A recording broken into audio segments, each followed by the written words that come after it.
Willkommen zu Frequent Trader TV, heute wieder mit einer frisch gepressten Folge. Themen, die wir euch haben: Allegris im nächsten Jahr bis zu 30 Flieger mindestens oder mehr als 30 Flieger, also bleiben wir gespannt. Also bei der Lufthansa logischerweise. Dann haben wir Neuigkeiten aus dem Nahen Osten. Lufthansa fliegt weiterhin gewisse Ziele nicht an. Wir schauen uns die auch nochmal an. Air Baltic sagt, Airbus 220, geiles Teil. Wir ziehen unsere Option von 10 Flugzeugen. Weiter geht es dann auch mit dem Thema JetBlue. Die Aktie fällt um 20%. Qatar Airways wertet den Business Class Service auf mit Kaviar.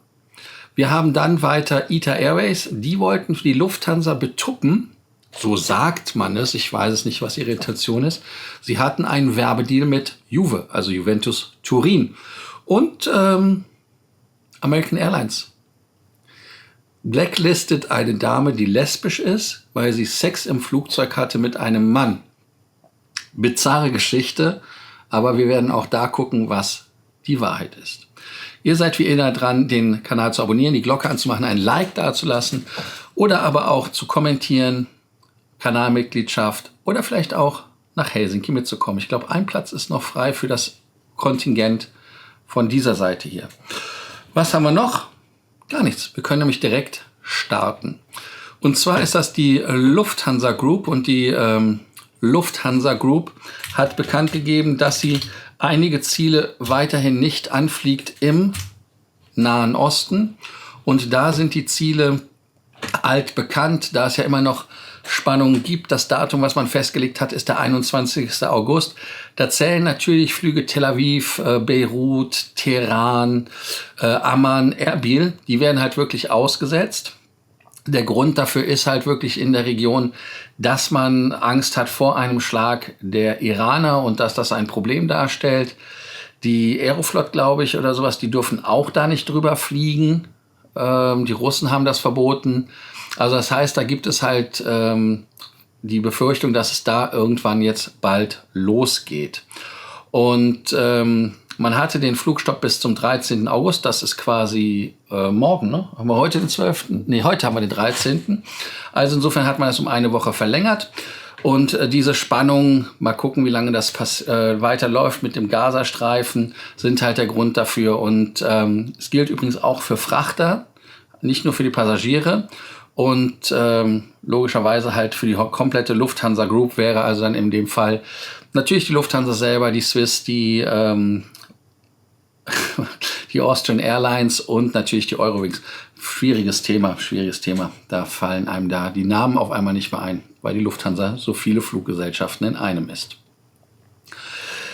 Wir haben die Freunde von Air Baltic. Und Air Baltic hat ihre Option gezogen für den Airbus A220-300. Und da muss man dann sagen, Respekt, weil wenn man dann sieht, wie die steigern, und zwar ist das, ihre Flotte geht auf die 100 zu, also sie werden dreistellig, wenn alle Flugzeuge kommen. Das sind 100, sind nicht ganz 100, sind nämlich nur 90, aber da ist man nicht wirklich weit weg. Zumal es ja auch aus der Gerüchteküche diese XLR-Nummer gibt, dass man halt aus Riga dann nach Amerika fliegen möchte, an die Ostküste zumindest und dann so ein bisschen weiter rein. Das wäre auch spannend. Die Bombardier, wie sie damals hießen, CS-300, die wurden ja schon seit 2016 eingesetzt. Und man muss halt natürlich sagen, 48 Flugzeuge haben sie im Moment. Ja, das letzte ist, glaube ich, letzte Woche oder sowas gekommen. Und interessanterweise ist es so, dass man damals schon auf der Dubai Air Show in 2023 den Auftrag von 50 auf 80 Flugzeuge erhöht hatte. Und hat dann halt 20 weitere optioniert. Also 10 Stück davon hat man gezogen. Und die Welle der Flugzeuge, die aus dieser Bestellung kommen, wird 2026 sein. Man hat 401.000 Blockstunden Erfahrung mit der 220. Die 220-300 ist auch der einzige Flugzeugtyp. Man hatte ja damals die ausgeflottet, die Dash waren das. Und was waren die anderen? War es Dash und war noch irgendwas? Ihr könnt es dann nochmal schreiben. War es eine 737, glaube ich, hatten die auch noch, ne? Genau. Und die Flugzeuge sind auch für andere Fluggesellschaften unterwegs, zum Beispiel für die Lufthansa Group, es waren bei der Eurowings und auch bei der Swiss selber im Wetlease. Und jetzt kann man natürlich sagen, wenn die schon dieses ACMI machen, also Wetlease, wie das heißt, Aircraft, Manning und Insurance, das heißt also komplett das Programm machen, warum wollen die ja mehr Flugzeuge haben? Das heißt, sie können das nicht selber einsetzen. Kann natürlich sein, dass man das als eigenes Profit Center sieht bei Air Baltic und man damit dann halt wirklich auch den Weg hat, dass man dort in nachfrageschwachen Zeiten mit der Expansion halt durch dieses ACMI-Wetlease-Geschäft dort sich positionieren kann. Oder aber man will halt wachsen, weiter wachsen und man rechnet dann eventuell auch damit, dass der russische Luftraum wieder aufgeht, dass man nach Osten fliegen kann. Weil man muss ja auch der Ehrlichkeit halber sagen, dass man bei Air Baltic verschiedene Hubs hat. Logischerweise, die fliegen ja nicht nur von Riga aus, sondern von Vilnius und von Tallinn, dann von Tampere in Finnland aus. Dann haben sie, glaube ich, in Schweden auch nochmal irgendwo eine Basis aufgemacht. Heißt also, sie sind da sehr, sehr untriebig und das Flugzeug ist höchst effizient, was sie dort haben. Und damit sind sie halt ganz klar im Wettbewerbsvorteil, haben niedrige Löhne, Gehälter und eine relativ coole Infrastruktur in Riga aufgebaut. Heißt also, sie machen eigenes Pilotentraining und sind damit relativ gut am Start. Also man muss mit den Leuten wirklich rechnen. Und man kann jetzt natürlich sagen, die haben finanziell so ein bisschen Probleme, aber es ist halt eine richtige harte Wachstumsgeschichte und der Staat unterstützt Air Baltic dort. Man musste gerade ja auch umschulden. Also insofern eine relativ spannende Geschichte, was da passiert. Aber man muss halt wirklich auch ein Auge darauf haben, weil sie werden damit fast größer als zum Beispiel Finnair, ne? Muss man da sagen. Wie viele Flugzeuge hat Finnair? Also daran sieht man halt, dass man dort mit einem interessanten Konzept, was Martin Gauss da baut und fährt, durchaus Erfolg haben kann. Ihr könnt ja unten schreiben, was ihr zur Air Baltic Strategie haltet. Wir haben ein Thema, was im Bereich der Lustigkeiten ist. Und zwar ist das Allegris. Ich habe immer das Gefühl, sobald ich irgendwas mit Allegris im Thema habe, als Clickbait oder sonst was, dass ihr ja komplett dann durchdreht und dann sagt, ach, was hat er denn da wieder? Und da ist es jetzt so, dass man bei der Lufthansa Group den 5. Airbus A350 ja gerade eingeflottet hat. Das war die Delta Alpha India X-Ray Sierra. Immer noch ohne First Class, ne? Aber es kommt jetzt ab September natürlich auch das Flugzeug mit der neuen First Class. Und dann soll man bis Ende 2025 mindestens 30 Flugzeuge mit Allegris haben bei der Lufthansa. Ganz schnell gehen soll es dann halt wirklich auch, wenn die 787 kommen, weil die haben natürlich Allegris auch. Damit haben die Frankfurter dann natürlich auch Allegris und haben damit einen großen Vorteil. Interessant ist auch, dass das Flugzeug für den Liniendienst noch vorbereitet wird und dann geht das auch, das nächste Flugzeug, für die Ziele Chicago, Shanghai und San Francisco. Und ja, ich weiß, vorne ist immer noch die Economy in der First Class eingebaut. Aber es ist halt einfach so, dass man mit der X-Ray Whiskey dort dann halt wirklich die First Class auch hat. Und die 787 hat keine First Class, aber sie macht dann halt wirklich Anfang 2025, wenn die wieder kommen sollen, also neue also Flugzeuge, die wirklich auch für Lufthansa hergestellt worden sind mit der Allegris, wenn die dann kommen, dann geht das da ratzfatz und die Papa Fox wird natürlich als erste kommen und 30 Stück, 5 Gebrauchte haben sie ja schon. Die sollen ja auch dann zur Austrian gehen. Da ist es dann halt wirklich auch so, dass man dort keine First Class einbaut. Man hat da die Business Class, deshalb hat man da die Probleme mit der First Class nicht im ersten Moment.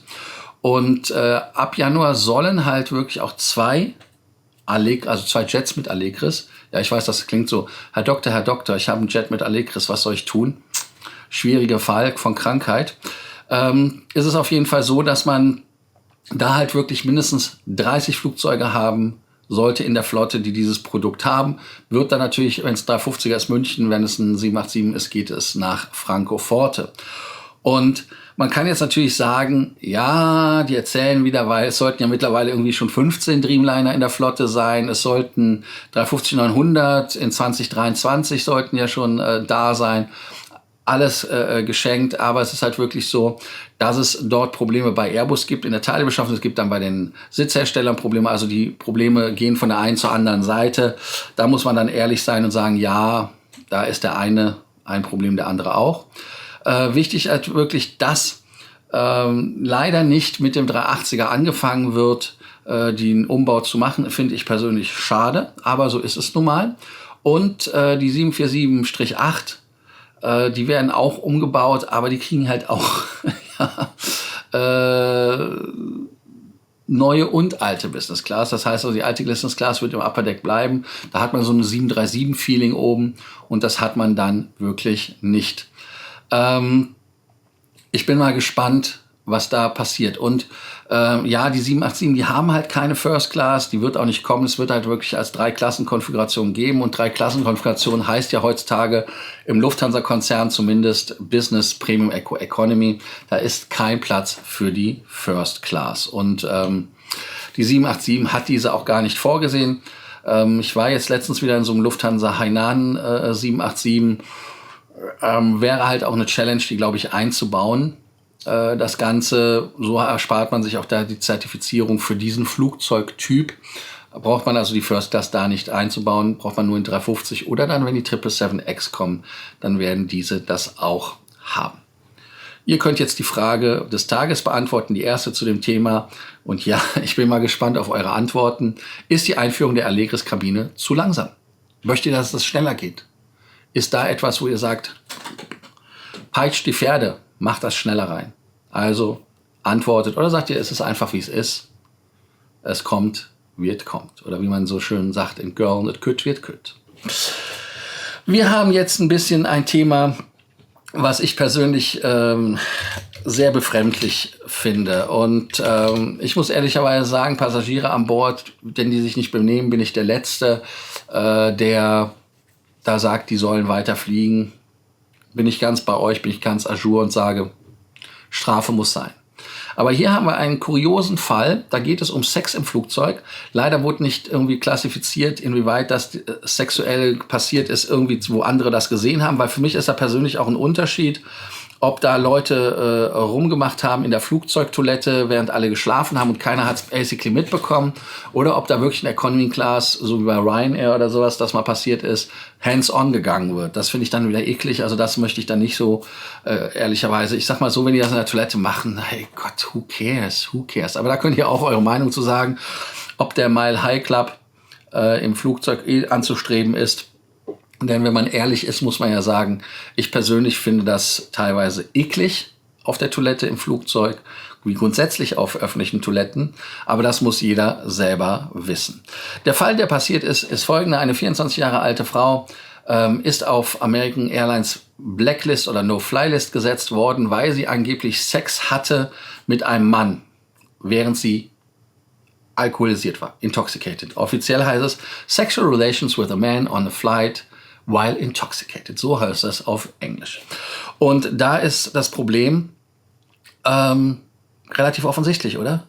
Wieso hat eine lesbische Frau Sex mit einem Mann? Nicht, dass das jetzt nicht persönlich passieren kann, aber sie hatte dann versucht, weil sie ist ja auf die Bachelorette-Party von ihrer Schwester unterwegs gewesen, und zwar nach New Orleans. Ich weiß gar nicht, wo sie hergekommen ist. Und wollte dann einchecken auf den Rückflug und dann ging das nicht mehr. Und dann war es so, dass sie zum Flughafen gegangen ist, dort zum Check-in-Counter gegangen ist und dann hat der Agent einen Anruf gemacht und bei dem Anruf wurde dann gesagt, nö, dass man dort sie nicht mitnimmt. Und der Agent hat ihr dann den Grund gegeben und sie war dann schockiert, nachdem man sie halt permanent von American Airlines Flügen gebannt hatte wegen dieser sexuellen Geschichte. Und man hat hier anfangs auch nicht gesagt, warum sie gebannt worden ist. Also das heißt, sie musste da erstmal recherchieren und man hat da auch relativ hesitant, also sehr zögerlich dann gesagt, was es wirklich war. Sie musste auch $1.000 mehr zahlen, obwohl der Flug selber nur $400 gekostet hat, die man dann auch erstattet hat später von American Airlines aus, zahlen, um dann wirklich wieder nach Hause zu kommen. Sie hat dann auch dort American Airlines angeschrieben, hat gesagt, hey, guckt euch den Fall bitte nochmal an. Ich möchte da nochmal schauen, ob es da noch eine Möglichkeit gibt, dass ihr euch vertan habt. Und da haben die gesagt, nö, das ist ein Problem. Aber das Legal Department hat das nicht ganz freilich gemacht, weil sie ist dann auf TikTok, glaube ich, gegangen. Und da ist es dann halt so, dass da das dann erstmal Wellen gemacht hat. Und ich glaube, wenn sie das nicht gemacht hätte, wäre da auch wahrscheinlich dieser No-Fly-List-Status noch geblieben. Wichtig ist halt auch, dass hier, wie ist es dazu gekommen? Ich meine, sie sagt, sie hat es nicht gemacht. Ich möchte keinen beurteilen aufgrund von irgendwelchen Bewegtbildern. Da könnt ihr mal sagen, was ihr dazu denkt. Ich persönlich finde es halt wirklich hier, dass das eventuell ein Fehler der Feststellung der Identität war, dass man jemand anderen eigentlich meinte, und dass das hier wirklich halt eine falsche Sitzplatznummer war, vielleicht falsche Flugnummer war, also dass man da halt wirklich falsch beschuldigt worden ist, aber dass so ein Vorgang halt wirklich 3 Monate dauert, bis man das geklärt hat. Stellt mal vor, ihr seid dann Lufthansa-Senator oder Horn Circle und ihr könnt nicht mitfliegen. In dem Fall wäre es ja dann Emerald oder Sapphire, und das ist dann natürlich ein Problem, dass auch eine Leistung nicht ist. Und die Frage, die bleibt halt wirklich, ist das jetzt ein Riesenproblem oder nicht? Und da könnt ihr auch natürlich antworten, ist jetzt so eine inoffizielle Frage des Tages. Mile High Club, wenn die das in der Privacy gemacht haben, wenn die das in irgendeiner, wir können das ja auch in der Allegris Suite vorne machen, wo es halt, wo die Türen halt sind, wo man nichts sieht. Ist das etwas, wo ihr sagt, das ist ein Problem, oder sagt ihr, das ist kein Problem? Da wäre ich mal gespannt zu eurer Aussage, was ihr davon haltet oder nicht, ob es dann einen Unterschied gemacht werden soll, ob das öffentlich Ringelpitz ist oder ob das einfach auf der Toilette passiert und dann ist gut, damit man sagen kann, tick, done it. Mehr Kommentar habe ich dazu nicht. Ihr seid jetzt dran und ihr müsst was dazu schreiben. Wir gehen jetzt nochmal zu JetBlue, denn JetBlue, eine Fluggesellschaft, die ich relativ cool finde, hat ja schon jahrzehntelang Probleme mit Gewinnen. Heißt also, sie machen ja auch keine Profite. JetBlue ist irgendwie so ein Problemfall. Lufthansa war ja mal der investiert, und am Montag sind die 20% gefallen, die Aktien von denen. Und zwar deshalb, als man 3 Milliarden US-Dollar frisches Kapital einsammeln wollte. Und man hat dies begründet mit dem Meilenprogramm. Das heißt also, das TrueBlue-Programm sollte alleine 2,75 Milliarden abdecken mit zusätzlichen Punkten, die man machen, also Geld, die man machen möchte mit dem Punkteverkauf. Und dann hat man auch noch mal 400 Millionen, die man irgendwie Senior Secured, wie das so schön heißt im Englischen, bis 2029 machen wollte, so Pfandbrief oder wie das dann heißt. Und das war dann von der Börse relativ uncool angenommen worden. S&P hat einen Downgrade gemacht von B nach B-. Auch hier wieder ganz wichtig, ich gebe keine Aktientipps. Ne? Moody's hat sie auch von B3 auf B2 runtergegradet. Fitch sagt, dass dort der B-Rating immer noch ist. Also die haben da nicht gesagt, dass da was runtergehen soll. Heißt also ganz einfach, weil die viele gesagt haben, zum Beispiel Moody's sagte, dass man 2,2 Milliarden einfach verbrennen wird im Forecast und 1,4 Milliarden im nächsten Jahr verbrennen wird. Und das sind natürlich krasse Zahlen. Man hat Anfang dieses Jahres im zweiten Halbjahr 25 Millionen Gewinn gemacht oder eingenommen. Das war halt wirklich eine Überraschung für viele. Und ich bin mal gespannt, was da passiert. Der CEO ist ja jetzt auch weg. Und viele Investoren sind halt auch mittlerweile satt, weil halt die Bude seit vielen Jahren keine Profits macht. 15 Jahre Underperforming ist natürlich dann irgendwann auch gut genug für die Leute. Wichtig ist an dieser Stelle, dass man jetzt sagt, dass man die Flugzeuge effektiver einsetzen möchte. Und gerade diese Transatlantikflüge, zum Beispiel leider London, Amsterdam und so weiter, sind nicht gerade so erfolgreich gewesen, wie man es gedacht hat, aus New York und aus Boston. Auch diese Transcon-Flüge, Los Angeles und so weiter, sollen auch reduziert werden.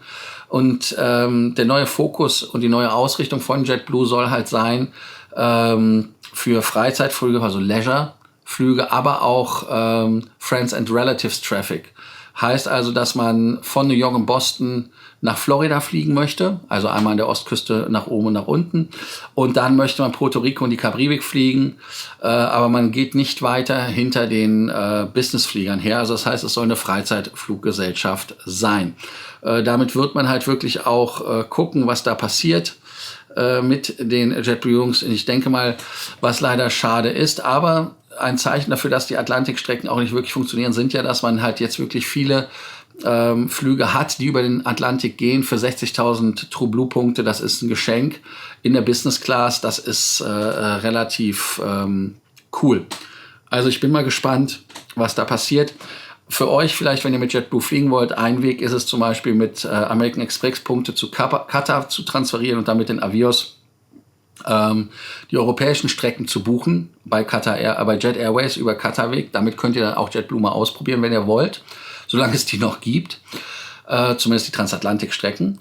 Das wäre halt eine interessante Sache und ihr könnt natürlich auch schreiben unten drunter, was ihr von JetBlue selber haltet und ob ihr die Fluggesellschaft überhaupt mal in Erwägung zieht oder sagt, nee, ich will mit den 321 LRs und so, will ich gar nicht erst fliegen. Bin ich mal gespannt auf eure Meinung. Wir gehen jetzt weiter zur ITA und da ist ja auch der Würfel gefallen. Heißt also, die ITA hat ja Lufthansa-Übernahme haben sie durchgewunken gekriegt. Da ist man ja auch relativ happy auf der Seite. Aber die haben wohl noch so ein bisschen, ja, ich sag jetzt mal, das Gen, Geld auszugeben. Ein bisschen mehr als gut tut. 41 Millionen wollten sie einfach mal ausgeben für Trikotsponsoring bei Juve, also Juventus Turin. Und da hat man in Italien gesagt, mach Frau Meloni, nee, kannst du knicken.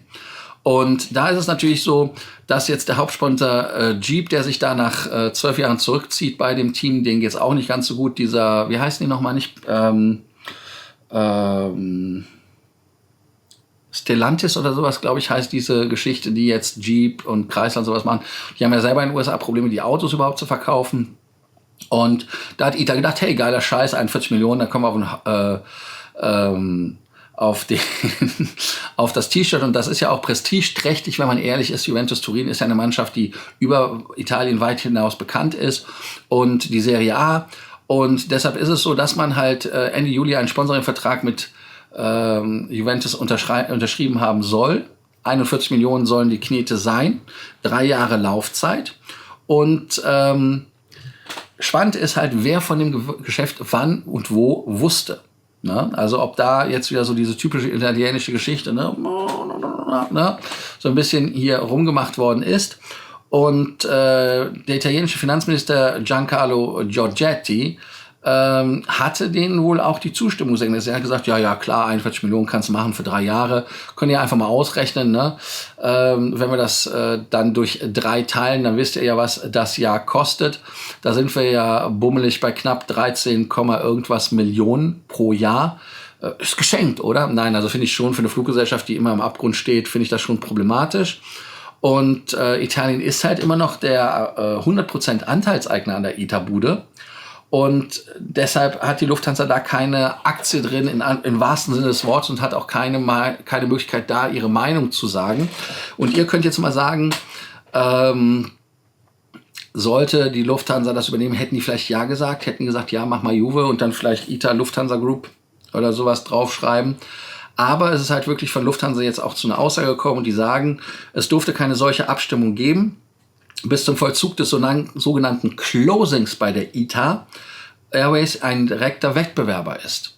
Somit ist der Datenaustausch und eine Vernetzung untersagt. Also das heißt, man hat da keinen Einblick, man hat da keine Möglichkeiten, man muss halt warten, bis man die Bude übernommen hat. Ihr könnt hier jetzt einmal antworten und sagen, was ihr davon haltet und wie ihr das Ganze, empfindet. So. Lang geredet über Juventus Turin, über Fußball, ein Thema, was ich eigentlich auch nicht so als Hauptthema habe, aber es ist so, wie es ist. Wir sind bei 23 Minuten 44 und haben ein wichtiges Thema, was wir besprechen müssen, und zwar Business Class und die Kapriolen, die man dort bekommt bei anderen Fluggesellschaften.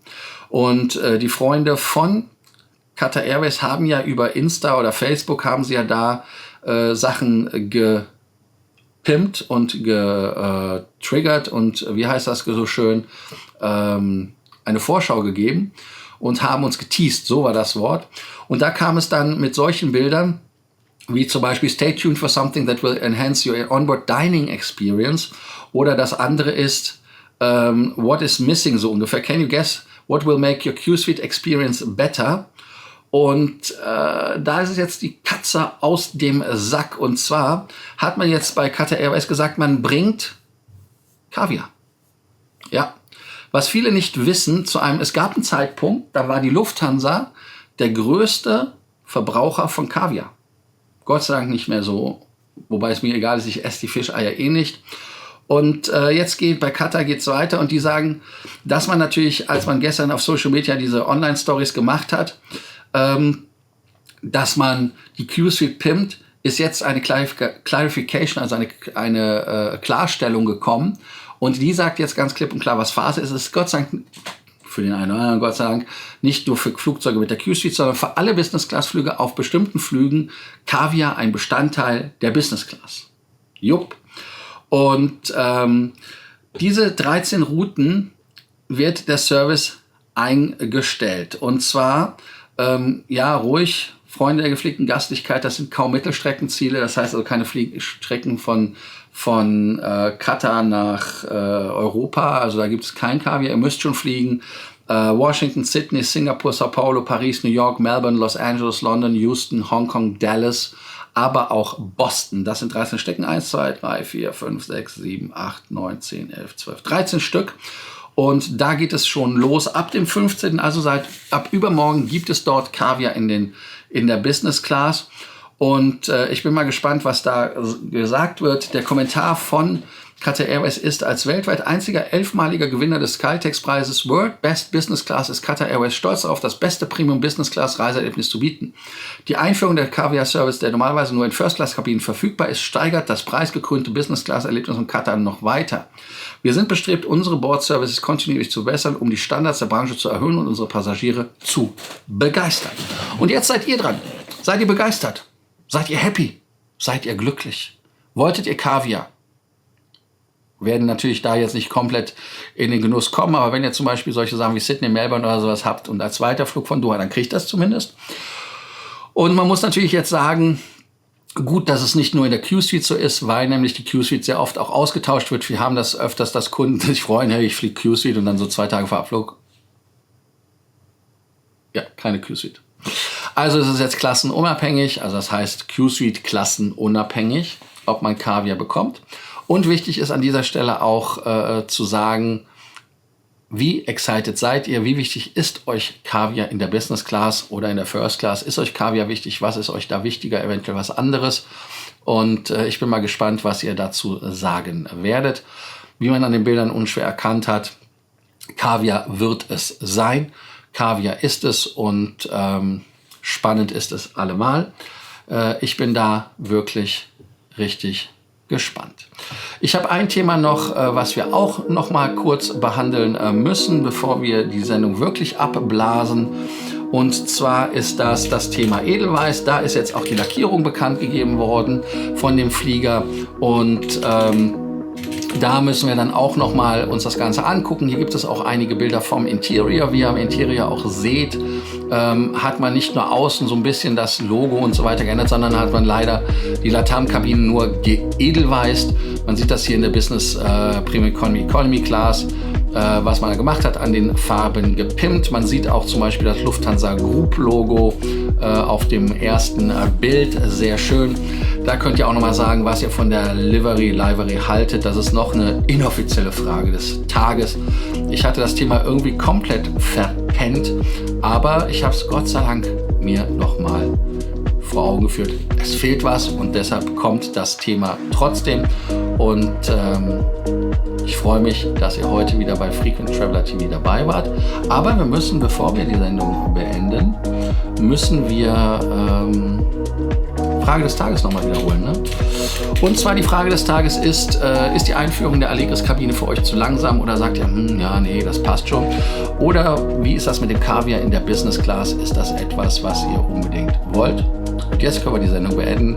Ich kann euch den Abspann geben, die Musik geben.